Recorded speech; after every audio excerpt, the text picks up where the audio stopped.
First time ko nga magper-perform ng ganito kadaming tao. Tapos kasama ko pa si Dee. Hindi ko rin inakala na ganito kami mamahalin ng mga tao. Na para bang pang-artistahin na ang atake namin dito. Yung dati minamanifest ko lang na mangyari to, ngayon nangyari na.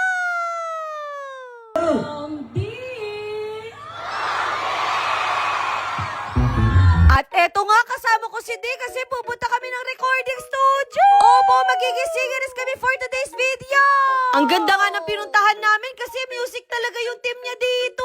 Malay niya sa susunod magpapapiano lesson na tayo. First time nga namin gagawin ni Chawot to kaya talagang kinakabahan kami. Hulaan niyo na lang siguro kung ano itutuwid namin. No? Akala ko basic lang yung pagre-record, ngayon napa-voice lesson pa kami. Pasensya na kayo, mga sintonado kasi kami dito. Kung siguro mga TikTok dance to, hindi na ako magpa-practice. Hoy, napakahangin. Sobrang rush nga ng ginawa namin kasi kinabukasan aalis na kami. Medyo madugo nga yung biyahe natin kasi aabot tayo ng 10 oras. Hindi pa nga kami magkasundo ni Chawat kung kanino ba mapupunta yung una. Pero dahil ako'y masusunod, wala siyang choice, no? 11 p.m. nga kami nagbiyahe para walang traffic. Kaya siguradong alas 9 na kami makakadating doon. Hindi nga din agad ako nakatulog kasi iniisip ko yung magiging performance ko mamaya. Gusto ko nga mag-practice kami ni Chawat pero tulog mantika na siya. Hindi ko na nga din namalayan na knockout na din pala ako.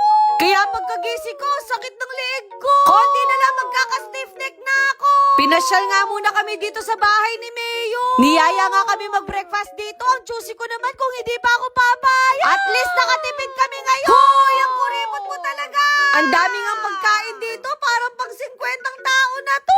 Pinapaalahanan ko nga yung sarili ko na wag ako masyadong kumain kasi magpa-perform pa tayo mamaya. Ayoko naman mapanood nyo ko na ang laki ng tiyan ko. Yung pinag-stayan nga namin, bungad lang yung dagat. Sayang wala akong dalang bikini kaya wag na muna. At saka baka merong magalit. Pagkahiga ko nga sa kama, parang gusto ko na ulit matulog. Sa totoo lang, may pagkamaarte talaga ako sa accommodation. Basta malinis ang CR at yung kama, okay na ako doon. Pagdating nga namin dito, wala na kaming time magpahinga kasi nag-practice na agad kami. Gusto kasi namin kapag nasa stage kami, talagang todo bigay yung mapapakita namin sa inyo. Kaya pagkatapos yan, nagpalit na ako kasi aayusan na tayo. Siyempre, gusto ko naman magmukha akong tao mamaya, no? Sobrang na-appreciate ko nga sila kasi ang rush ko sila minese. Nung una kasi sabi ko ako na lang magbe-makeup sa sarili ko. Kaso na-realize ko ang dami palang taong manonood mamaya. Kaya sabi ko sa kanila itago nila yung mga chismis ko, no? At kahit si Chawat na impluwensyahan ko na rin. Kabado 20 pa nga ako kasi baka hindi niya makuha yung makeup ko.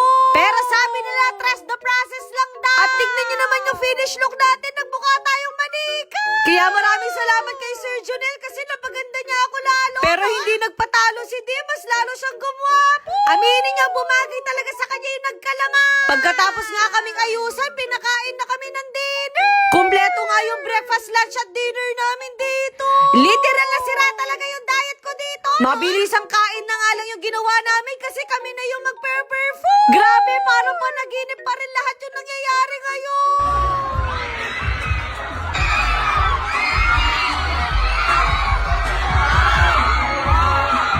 Mapapawaw ka talaga sa mga hiyawan nila. Ang dami nga naming namit na mga artista at influencers dito. At sa punto to, dito ko na naramdaman yung kaba. Pero sabi ni Chawat, enjoyin ko lang daw. Kita nyo naman, sanay na talaga si Dee. Pero ilang minuto lang, na-enjoy ko na talaga siya. Kumbaga, parang nagkukwentuhan lang kami dito. Hindi na nga kami nagsaya ng oras, kinantahan na tayo ni Chawat.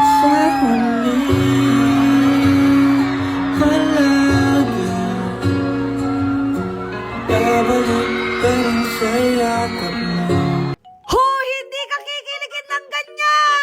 Kung balikan ang hirap luhad lahat, huwag kang babalik, ngiti mo sa mundo. Hoy! Masyado lang maraming ayuda! At kahit ako, kinikilig ako sa kanta namin. First time kasi namin na magkasama ng ganito, kaya naninibago ako.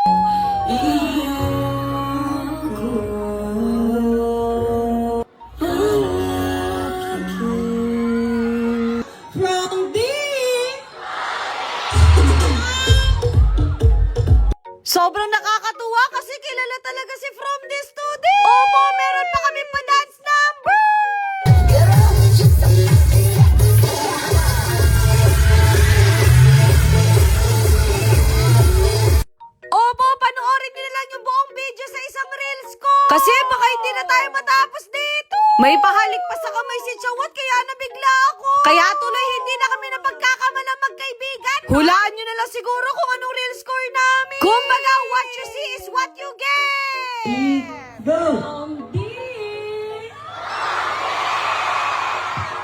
Grabe, hanggang dito pala yung impluensya natin. Grabe yung pag-welcome nila sa amin dito sa diet, kaya deserve nila ng pa-t-shirt. Sabi ko talaga sa sarili ko, bababa talaga ako para makapag-hi man lang sa mga supporters ko. At nakakatuwa kasi meron din nag-drawing sa atin. Sigurado kapag napanood ni Mama to, proud na proud sa akin yun. At kahit napagod ako, mas naman pa rin yung saya. Nabigla nga kami kasi meron pang tao sa likod, kaya nagbigay kami ng oras para sa kanila. Kaya eto yung magiging isa sa mga motivation ko na magpapatuloy pa rin ako sa pag-vlog.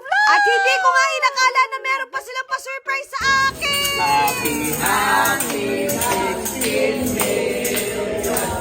Ilang araw na din kasi talaga kaming busy at ngayon ko lang na-realize na 16 million followers na pala tayo. Grabe naman kayo magmahal sa akin. Kaya kahit irritable na kayo sa voiceover ko, pagpapatuloy ko pa rin yun. Ayun lang.